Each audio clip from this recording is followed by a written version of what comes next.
नमस्कार मेरे प्यारे दोस्तों, स्वागत है आज की एक नई वीडियो में। दोस्तों, यदि आपके ज़िले में भी मातृभूमि के लिए खंड काव्य आता है तो आज की वीडियो बहुत ज़्यादा इंपॉर्टेंट होने वाली है, क्योंकि इस वीडियो में आप सभी को चंद्रशेखर आज़ाद जी का चरित्र चित्रण बताने वाला हूं, जो कि मातृभूमि के लिए खंड काव्य के प्रमुख पात्र हैं। ठीक है ना। तो वीडियो बहुत ज़्यादा खास होगी, बेहतरीन तरीके से आपको बताऊँगा कि किस तरीके से आप एग्जाम में लिखेंगे तो आपको पूरे अंक मिलेंगे। तो चलिए बिना देरी के वीडियो को शुरू करते हैं और आपको डिटेल में बताते हैं कि किस तरीके से आपको चंद्रशेखर आजाद जी का चरित्र चित्रण लिखना है। ठीक है ना। और एक बात और है कि ये चरित्र चित्रण मैंने इतना सिंपल तरीके से बनाया है कि आप लोग इसे एक दो बार देखने से ही पूरा आपके दिमाग में छप जाएगा। आप लोगों को ज़्यादा इसे रटने की ज़रूरत नहीं पड़ेगी। ठीक है।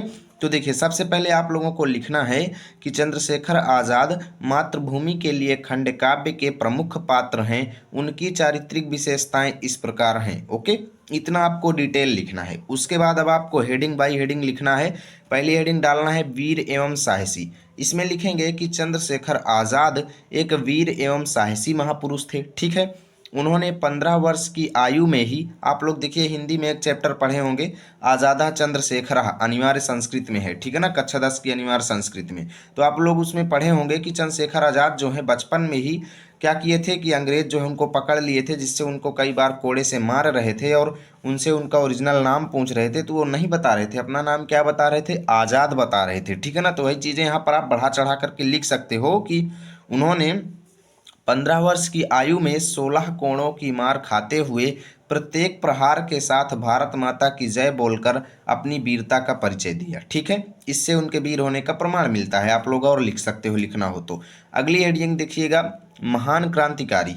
इसमें लिखेंगे कि चंद्रशेखर, इसको मत लिखना। ठीक है ना। चंद्रशेखर महान क्रांतिकारी और देशभक्त थे। उनका पूरा जीवन क्रांति और संघर्षों में बीता। ठीक है।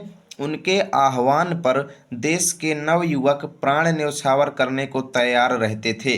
उन्होंने देश को आज़ाद कराने के लिए अनेक क्रांतिकारी योजनाएं बनाई। इतना आपको लिखना है। ओके, देखिएगा 3-4 लाइन लिखना है, ज़्यादा मत लिखना है, और कम से कम 5 हेडिंग आपको लिखना है, ध्यान देना। ठीक है।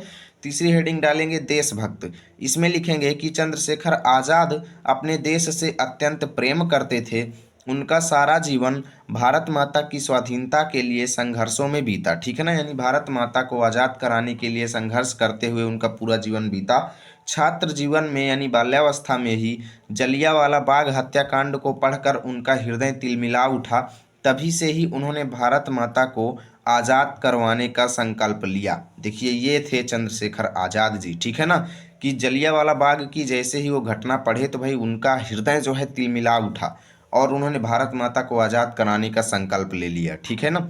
आज अब देखिए, चौथी हेडिंग आप लोगों को डालना है प्रभावशाली व्यक्ति। इसमें लिखेंगे कि आज़ाद का व्यक्तित्व तो बड़ा प्रभावशाली था। ठीक है ना, प्रतिभाशाली था। वह अपने ओजस्वी भाषणों से नवयुवकों को यानी नौजवानों को प्रभावित कर लेते थे। देश के नवयुवक हमेशा उनका अनुसरण करते थे, यानी हमेशा उनको फॉलो करते थे। ठीक है।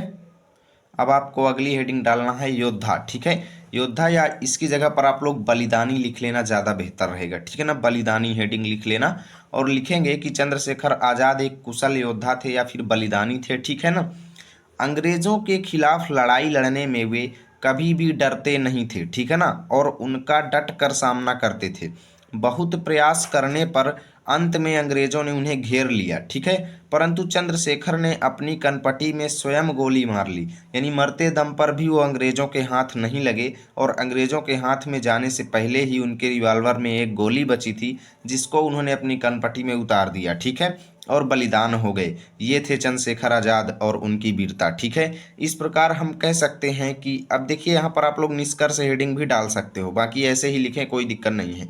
इस प्रकार हम कह सकते हैं कि, ठीक है ना, इस प्रकार हम कह सकते हैं कि आज़ाद एक वीर साहसी, अभी तक जितनी हेडिंग डाले हो सबको कामा लगा लगा करके लिख दो। ठीक है ना।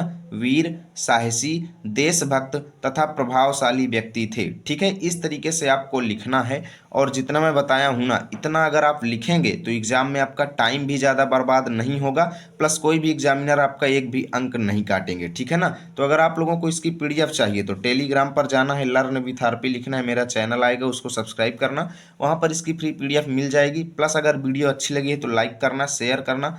तो मिलेंगे आप सभी के साथ अगली वीडियो में, तब तक के लिए जय हिंद, जय भारत।